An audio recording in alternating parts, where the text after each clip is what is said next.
똑같은 만원이 지구 저편에서는 기적을 일으킵니다. 2025년 1월 13일 인도 성지순례 3일째 전정각산. 안녕하세요. 인도 성지순례 3일째입니다. 오늘은 바라나시를 출발하여 가야산을 둘러보고 수자타 아카데미로 이동해 환영식을 했습니다. 이후 부처님께서 깨달음을 얻기 전 고행하신 전정각산을 참배하고 저녁에는 수자타 아카데미에서 법회를 진행했습니다. 보통 바라나시에서 가야까지는 버스로 약 8시간이 걸립니다. 순례단은 낮 12시쯤 수자타 아카데미에 도착할 계획으로 새벽 4시 20분에 바라나시를 출발했습니다. 그런데 이동 중에 남은 거리와 시간을 계산해보니 계획보다 약 2시간 일찍 도착할 것으로 예상되었습니다. 너무 일찍 도착하면 학교에서 환영식을 준비하고 있을 아이들과 선생님들이 서둘러야 하기 때문에 순례단은 계획을 바꿔 먼저 가야산에 들르기로 했습니다. 오전 9시 40분 가야산 인근에 도착했습니다. 버스에서 내려 마을로 들어가니 가파른 계단이 나타났습니다. 스님은 얼마 전 부탄에서도 가파른 길을 오르며 숨이 차 여러 번 멈춰서야 했습니다. 오늘도 쉽지 않은 높이였지만 스님은 순례객들을 인솔하는 가운데 여러 번 쉬어가며 천천히 정상을 향해 걸음을 옮겼습니다. 가야산 정상에 도착한 뒤 아직 도착하지 않은 순례객들을 기다리며 먼저 도착한 순례객들에게 준비된 도시락으로 아침 식사를 하도록 안내했습니다. 스님도 바위에 자리를 펴고 식사를 했습니다. 식사가 끝날 즈음 모든 순례객들이 도착했습니다. 스님이 안내를 시작했습니다. 여러분, 남쪽을 보세요. 건너편 바위에 제가 앉아 있습니다. 옛날에는 1000명이 앉아도 넉넉했던 자리였는데 큰 불탑이 세워지며 자리가 좁아졌습니다. 제가 잘 안 보이고 목소리만 들리더라도 이해해 주세요. 먼저 명상을 하고 이어서 가야산 성지에 대해 말씀드리겠습니다. 잠시 명상을 한 후 본격적으로 설명을 시작했습니다. 우리가 도착한 이곳은 두 가지 이름으로 불립니다. 하나는 가야 시내에 위치해 가야산이라고 불리는 이름이고 또 다른 이름은 상두산입니다. 상두산은 코끼리 머리 모양이라는 뜻으로 경전에 상두산이라고 기록되어 있습니다. 정상에 올라가면 힌두교 신을 모시는 신전이 있는데 이곳 사람들은 이 산을 브람존이라고 부르기도 합니다. 이어서 스님은 가야산과 관련된 경전 기록 두 가지를 설명했습니다. 첫 번째는 부처님께서 이곳에서 우르벨라 가섭, 나디 가섭, 가야 가섭 3형제와 그들의 제자 1000명에게 탐진치 삼독에 부를 거라는 설법을 하신 일화입니다. 이 설법이 이루어진 장소를 가야 쉬르사라고 부르는데 이 장소가 현재 우리가 앉아있는 곳이라는 설과 산 아래 강가라는 설로 나뉘어 있습니다. 여러분이 앉은 이 자리에는 과거에 1000명이 앉았고 제가 앉은 이 자리에 부처님이 앉으셨다고 합니다. 부처님이 얼마나 무거우셨는지 바위가 움푹 파였다고 하네요. 이처럼 부처님은 이곳에서 1000명을 교화하신 후 우리를 이끌고 라즈길로 이동하셨습니다. 두 번째는 부처님께서 카필라성에서 출가해 수행하던 중 뜻대로 되지 않자 번민하시다가 다시 마음을 다잡고 스승을 찾아 길을 떠나 라즈길에서 알라라까라마와 우따까라마푸트라라고 하는 위대한 스승을 만났습니다. 부처님은 두 분의 스승님을 모시고 수행 정진하여 어느덧 스승의 경지까지 올랐습니다. 그러나 부처님께서는 이것은 완전한 깨달음이 아니다 라고 생각하셨습니다. 선정에 들 때는 모든 번뇌가 사라진 것 같은데 말하고 행동할 때는 흐트러졌기 때문이에요. 결국 깨달음은 스스로 증득할 수밖에 없다고 결심하시고 라즈길에서 80km 떨어진 이곳 가야 지역으로 오셔서 걸식을 하고 가야산 정상에 오르셨습니다.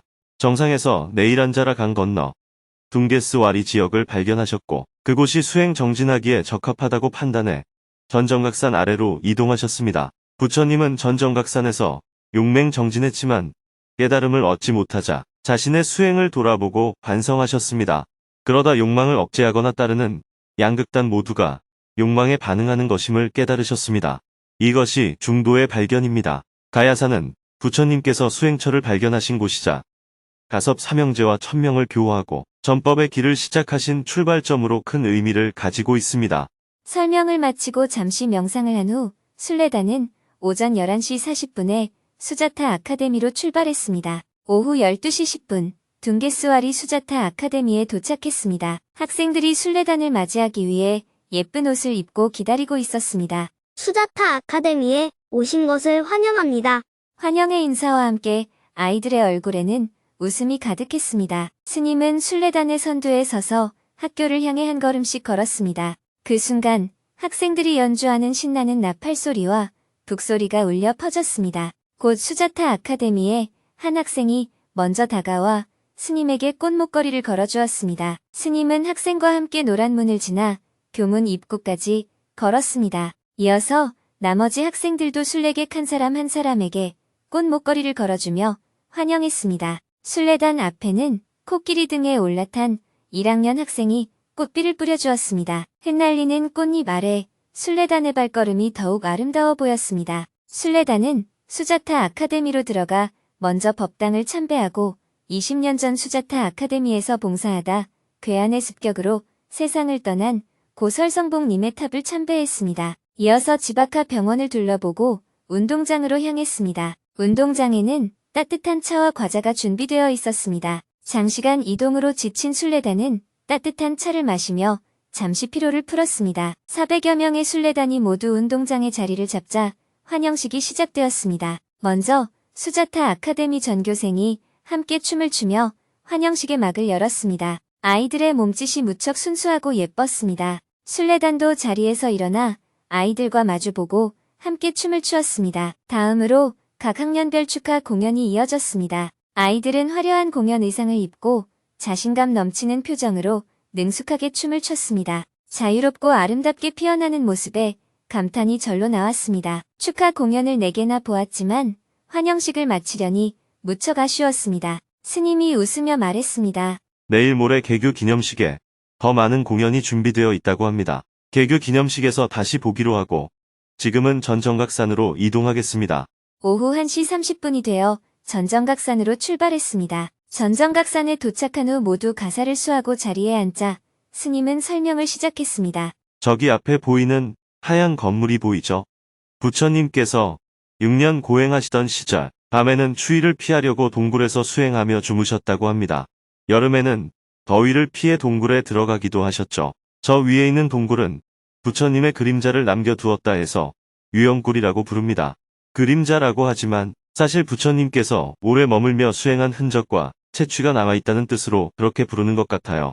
부처님께서 머무신 곳은 유영굴뿐만이 아닙니다. 이 일대 모든 곳에서 부처님은 수행하셨습니다. 이 주변에는 부처님이 수행하실 때 많은 일화가 남아 있습니다. 후대의 아쇼카 왕이 이곳을 방문하며 부처님과 관련된 모든 장소에 기념탑을 세웠습니다. 산 위에는 7개의 탑터가 남아 있습니다. 이어 스님은 부처님의 깨달음 과정에 대해 이야기했습니다. 깨달음을 얻는다는 건 성취함을 뜻합니다. 하지만 이곳에서는 주로 죽을 만큼 고생만 했을 뿐 큰 성취를 이루지 못하셨습니다. 그래서인지 후대 사람들도 이곳을 크게 기념하거나 특별한 의미를 부여하지 않았던 것 같습니다. 우리는 흔히 성공만 주목하고 실패를 중요하게 여기지 않지만 부처님께서는 이곳에서 6년간 정진하며 깨달음의 길로 나아가셨습니다. 이곳에서 머문 6년에 비하면 깨달음을 얻으신 보드가야에서는 100일밖에 머물지 않으셨습니다. 부처님이 6년 동안 정진하신 이곳은 매우 중요한 장소지만 사람들에게는 크게 알려지지 않았습니다. 사람들은 성공만 기억하고 실패는 하찮게 여기거나 숨기려 합니다. 부처님이 이곳에서 6년 동안 수행한 것은 깨달음의 기초가 된 것이 분명하지만 그 과정을 중요하게 여기지 않는 것이죠. 마치 우리가 실패를 외면하고 성공만을 기억하는 것과 같습니다. 하지만 실패에도 배움이 있습니다. 오히려 실패는 성공으로 나아가는 디딤돌이 될 수 있습니다. 설명이 끝난 후 순례단은 명상과 경전 독송을 하고 전정각산을 바라보며 예불을 올렸습니다. 오후 3시 20분 전정각산 순례를 마치고 다시 수자타 아카데미로 돌아왔습니다. 저녁 식사를 마친 뒤 저녁 7시부터 컬처홀에서 법회를 진행했습니다. 수자타 아카데미 30년의 역사를 소개하는 영상을 함께 본 후 순례단은 스님에게 삼배를 하며 법을 청했습니다. 스님은 인도 JTS와 수자타 아카데미의 역사를 설명해 주었습니다. 제가 이 지역을 처음 방문했던 시기는 1993년이었습니다. 지금은 전정각산으로 올라가는 오르막길을 포장해서 가지런히 되어 있지만 당시에는 지그재그로 난 길이었습니다. 그렇게 지그재그로 난 길을 걸어 올라가는데 정말 수백 명의 아이들이 옹기종기 앉아서 국어를 하고 있었습니다. 그 모습을 보고 제가 옆 사람에게 오늘 일요일인가요? 하고 물어봤습니다. 그랬더니 아니라고 했어요. 일요일도 아닌데 어떻게 이렇게나 많은 아이들이 길거리에 있나 싶어서 학교는 안 가냐고 물어보니까 학교가 없다고 대답하는 겁니다. 아이들이 수백 명인데 학교가 없는 게 말이 됩니까? 요즘처럼 국어라는 아이들이 50명 정도 보였다면 학교에 간 아이들도 있고 국어라는 아이들도 있나 보다 했을 텐데 수백 명의 아이들이 국어를 하고 앉아 있으니까 그 모습이 너무 의아했습니다. 아이들이 이렇게나 많은데 주변에 학교가 없다는 게 말이 되나 싶어서 다시 물어보니 정말로 없다고 했어요. 그 일을 계기로 마을 주민들과 학교를 짓자고 이야기를 하게 되었습니다. 제가 마을 사람들에게 물었습니다. 여기가 한국입니까? 인도입니까? 인도입니다. 저 아이들은 누구의 아이들입니까? 저희 아이들입니다. 나는 인도 사람도 아닌 한국 사람이고 더욱이 아이도 없고 결혼도 안 한 스님인데 그러면 당신 아이들을 공부시키는 건 누가 해야 합니까? 저희가 해야 하지만 저희에게는 돈이 없습니다. 저희는 가난합니다. 가난해도 자식을 낳았으면 무언가는 해야 하지 않겠습니까? 저희가 할 수 있는 게 없습니다. 왜 할 수 있는 게 없습니까? 땅도 없습니까? 땅은 있습니다. 그러면 학교를 지을 수 있게 땅이라도 내놔야 하지 않겠어요? 이렇게 해서 동네 사람 10명이 땅을 1가타씩 내기로 했습니다. 1가타는 42평 정도 되는 땅입니다. 그렇게 농사를 지을 수 없을 정도의 황무지를 모아서 그 위에 학교를 처음 지었습니다. 그런데 땅만 내놓는다고 학교를 세울 수 있는 게 아니니까 마을 사람들에게 당신들 자식이니까 뭐라도 해야 하지 않겠냐 하고 설득하여 마을 사람들도 다 같이 일하기로 약속하고 학교 건립이 시작되었습니다. 아이들을 가르친다는 게 꼭 학교 건물이 있어야 시작할 수 있는 건 아니잖아요. 우선 간이시설을 만들어 놓고서도 수업을 시작하는 게 중요하죠. 그래서 동네에서 글자를 아는 청년이 있냐고 물었더니 2명이 있다고 했어요. 한 아이는 5학년을 졸업했고 다른 아이는 8학년을 졸업했습니다. 그렇게 5학년과 8학년을 졸업한 2명이 선생님 노릇을 하도록 한 다음 가르칠 아이들을 모으니까 150명가량 되었습니다. 아이들을 2반으로 편성하고 나무 밑에서 가르치도록 한 다음 본격적으로 학교를 짓기 시작했습니다. 이렇게 맨 땅에서 시작을 했습니다. 그러다 보니 처음에 학교에 나오는 아이들은 사실 공부하러 학교에 온 게 아니라 사탕 먹으러 학교에 나왔습니다.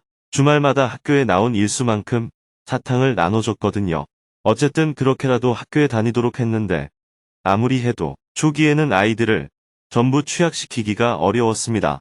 마을에 가서 아이들을 학교로 데려오려고 해도 가족 중에 학교에 다녀본 사람이 아무도 없다 보니까 학교에 왜 가야 하는지, 학교에 가서 뭘 배우는지, 학교에 가서 배운다는 게 뭔지 아는 사람이 없는 거예요. 원래 아버지가 학교에 다녔으면 자식들도 학교에 보내고 형이 학교에 다니면 동생도 따라다니는데 동네 전체에 학교를 다닌 사람이 없으니까 아이들을 학교에 보낼 생각을 못하는 거예요. 그래서 초기에는 아무리 학교를 짓고 아이들을 학교에 보내라고 해도 취학률이 50%를 넘기기가 어려웠고 그나마 학교에 나온 아이들도 대부분 2학년까지 다니다가 그만두는 경우가 많았습니다. 왜냐하면 3학년 정도가 되면 집안일을 도울 수 있으니까 자꾸 아이들을 학교에 안 보내고 집안일을 시키는 거예요. 불가촉 천민 마을에 문맹 퇴치가 가능했던 이유. 그러던 이곳에서 문맹 퇴치가 거의 100%에 가까울 정도로 이뤄진 것은 사실 동네마다 유치원을 세우면서 가능해졌습니다. 저는 처음에는 초등학교를 통해서 문맹 퇴치를 하려고 구상했습니다. 그런데 막상 초등학생 정도가 되면 아이가 벌써 일을 할 수 있는 나이가 되니까 부모가 아이를 학교에 보내지 않고 일을 시키려고 해요. 그런데 동네마다 유치원을 지으니까 부모가 어린 아이들은 유치원에 잘 보냈어요. 코 흘리게 아이들은 일을 할 수 있는 것도 아니고 부모가 아이들을 전부 돌보기가 어려우니까 유치원에는 잘 보내는 거예요. 유치원이라고 해도 아이들이 모여서 같이 과자 먹고 놀다가 집에 가는 건데 부모들이 유치원에 안 보내는 경우가 거의 없었어요.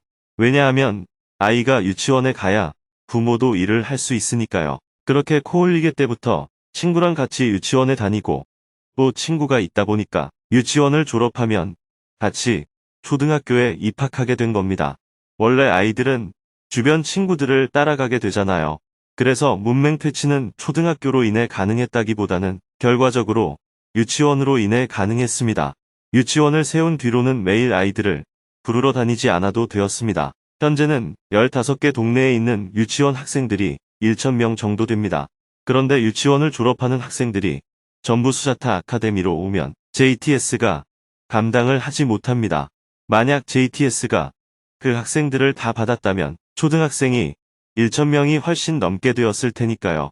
그런데 여기도 정부 학교가 부실하긴 하지만 곳곳에 생겼습니다. 그래서 정부 학교가 있는 동네에 사는 학생은 강제로 정부 학교에 보냈습니다.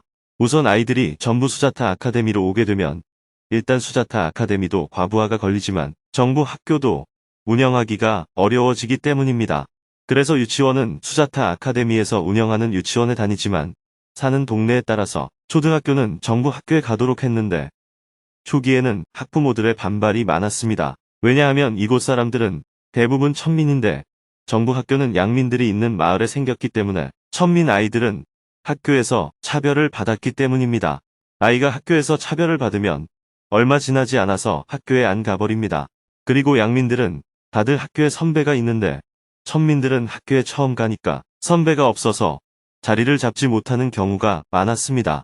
또 양민들이 다니는 정부 학교에서는 학용품을 모두 부모가 부담해야 하니까 그것도 천민들의 어려움 중에 하나였어요.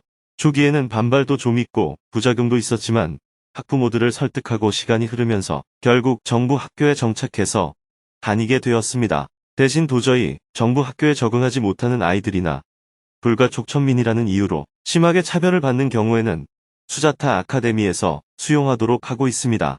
어떤 이유로든 아이는 제때 배워야 하기 때문입니다. 이러한 과정을 거쳐 오늘의 수자타 아카데미에 이르렀습니다.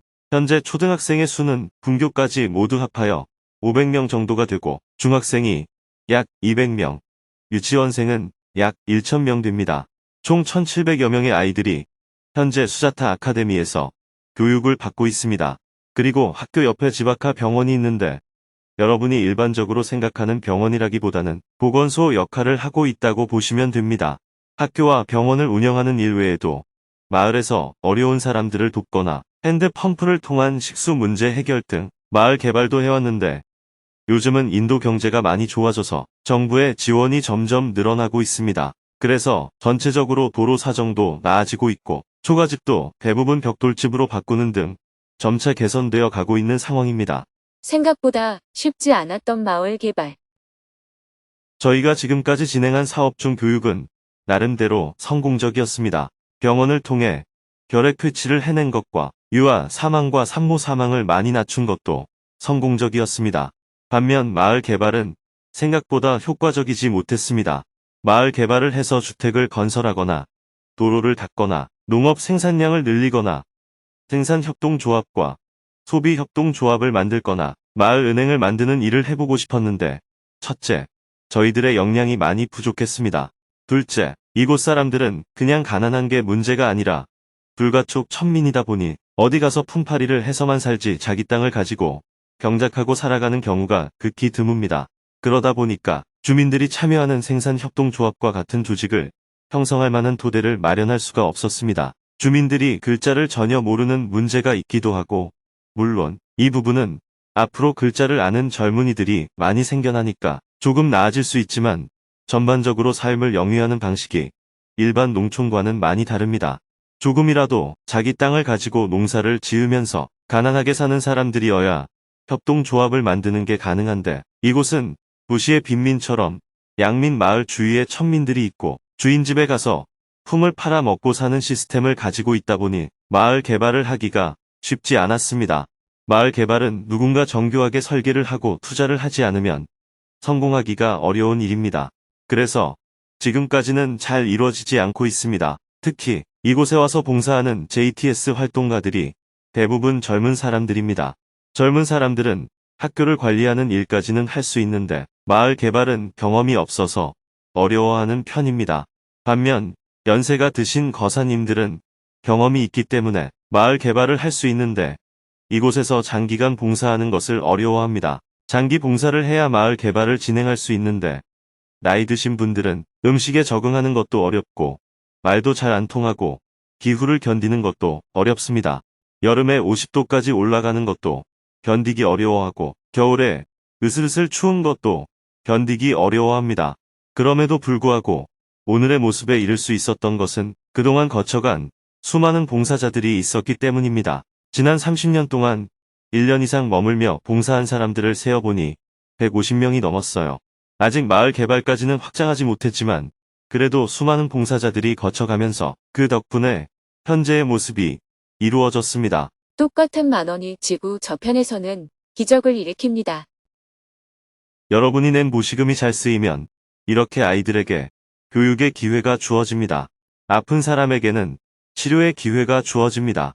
어떤 지역에서는 맑은 물로 주어질 수도 있고 배고픈 이에게는 음식으로 주어질 수도 있습니다. 똑같은 10,000원이라도 한국에서의 10,000원은 밥 한 그릇에 불과하지만 여기에서의 10,000원은 밥이 10그릇이 되고 100그릇이 될 수 있습니다. 성경에 나오는 오병이어가 그저 책 속 이야기가 아니라 그 돈이 어디에서 쓰이느냐에 따라 실제로 기적 같은 일이 일어나는 것입니다.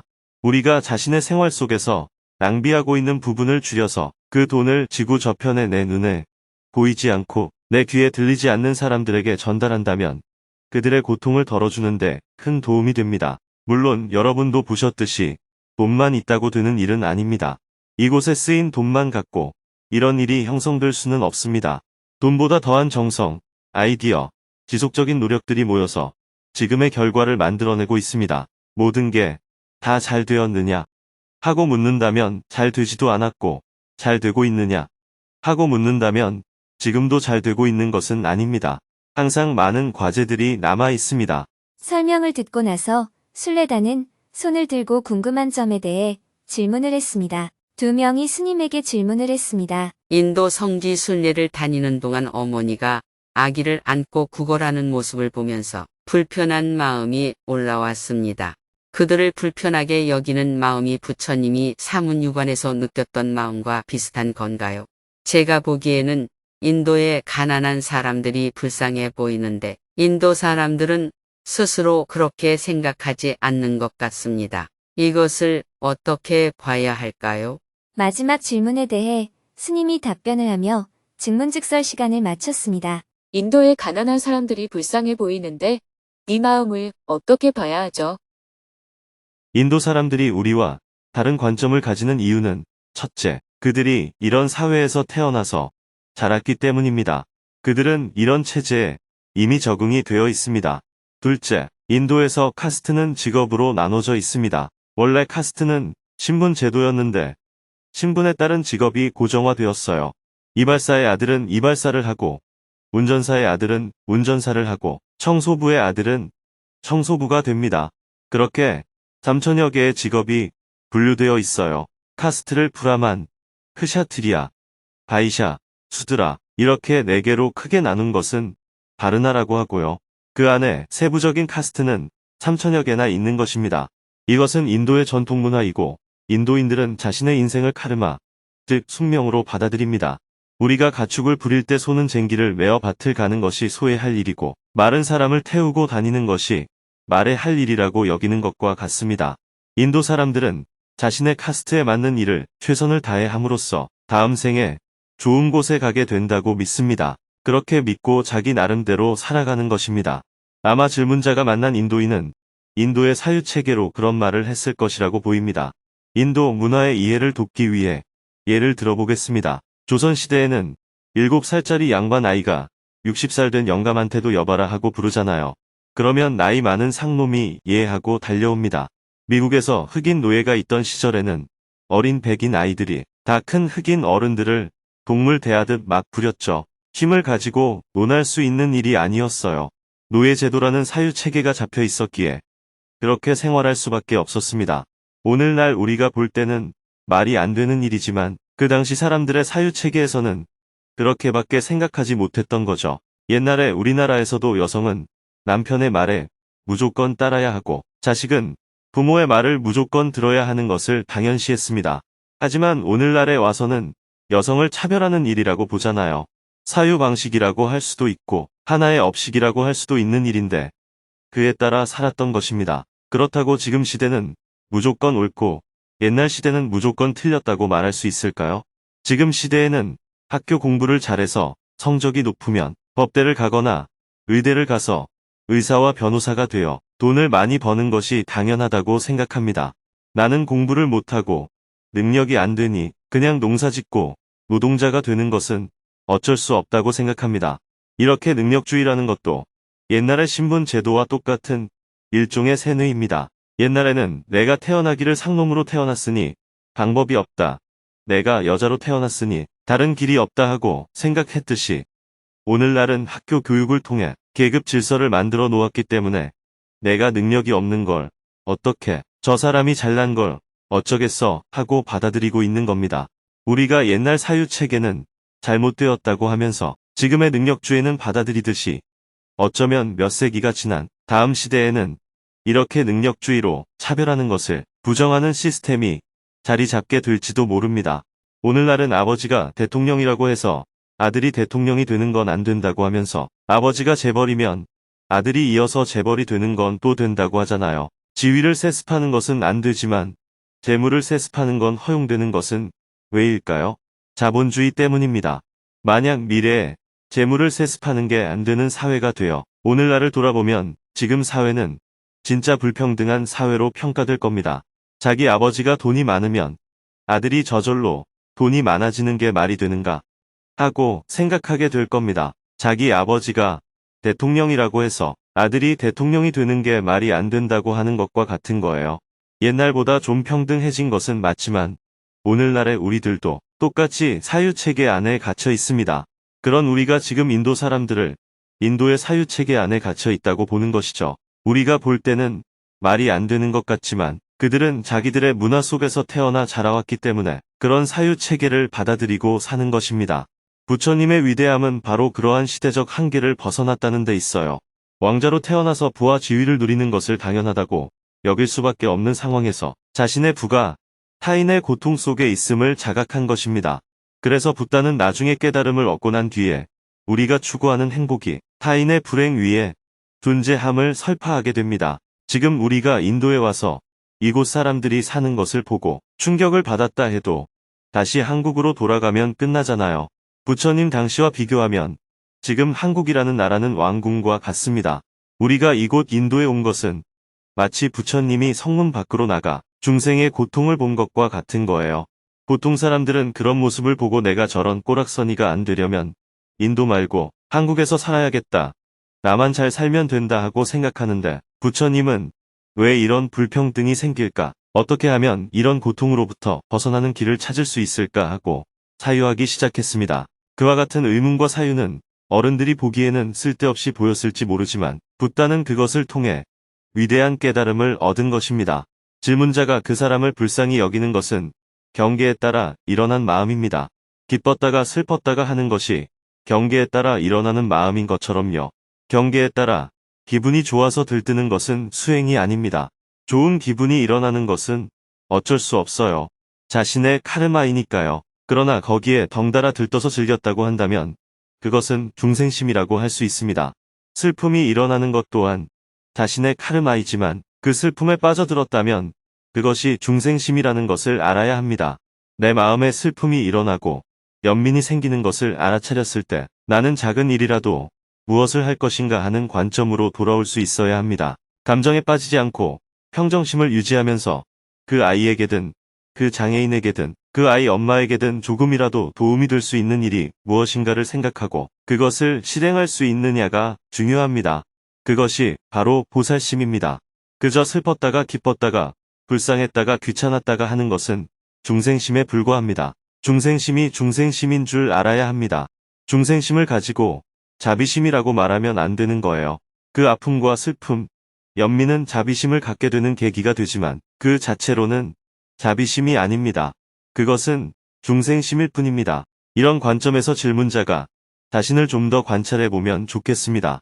다른 사람을 도울 때는 내 마음을 만족시키려고 하면 안 되고 그 사람에게 도움이 되는 일을 해야 합니다. 그래서 보살은 화현한다고 말합니다. 화현이란 상대의 필요에 의해 응하는 것입니다. 불쌍하다는 마음은 나의 필요에 의해서 나오는 중생심입니다. 감사합니다.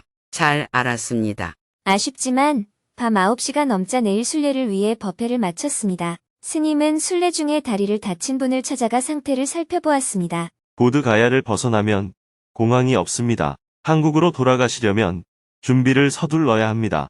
하지만 여기까지 오셨으니 보드가야 대탑과 성지는 둘러보고 가시면 좋겠습니다.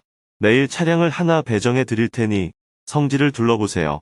스님, 감사합니다. 수자타 아카데미에서의 첫 하루를 마쳤습니다. 내일은 부처님이 깨달음을 이루신 보드가야 대탑을 순례할 예정입니다.